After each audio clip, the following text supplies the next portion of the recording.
Ini dia Nothing Phone 4a, smartphone mid-range tapi terasa macam smartphone yang mahal. First kali, dia punya design memang nampak lain daripada yang lain. Dia punya back ni transparent tau, so nampak bahagian dalam. Dekat belakang ni siap ada glyph bar yang terbaru. Dia boleh show notification, timer ataupun progress charging. Pada aku, lampu dekat belakang ni memang betul-betul function, bukan sekadar gimmick. Lagi satu, kalau kita tengah record video, dia punya lampu kat belakang ni akan flash warna merah macam tu.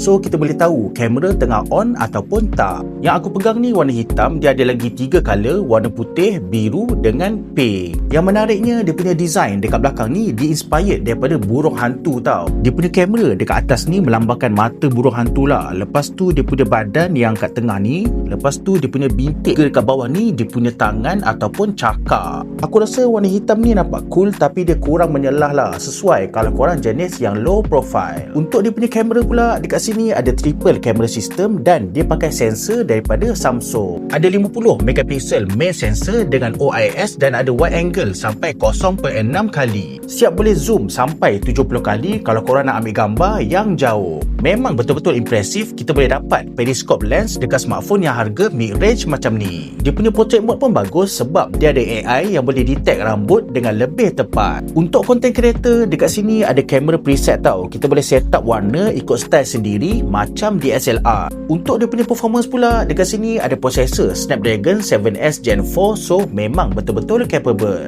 Boleh main game macam COD Mobile, PUBG dengan smooth dan boleh dapat frame rate yang tinggi sampai 120 FPS. So kalau main game pun smooth, nak pakai untuk daily use memang tak ada masalah. Dia punya screen pun cantik. Dekat sini ada display 6.78 inci AMOLED display dengan 120Hz refresh rate. Nak pakai dekat outdoor pun tak ada masalah sebab dia punya brightness boleh pergi sampai 4500 nit. Bateri pun besar. Dekat sini ada 5800 mAh bateri dengan 50W fast charging. Pada pendapat aku, Nothing Phone 4a ni memang smartphone mid-range yang terasa komplit dengan harga bawah RM2,000. Design dia memang lain macam. Dia punya kamera pun lawa dan ada performance yang capable. So macam korang nak try ke Nothing Phone 4a?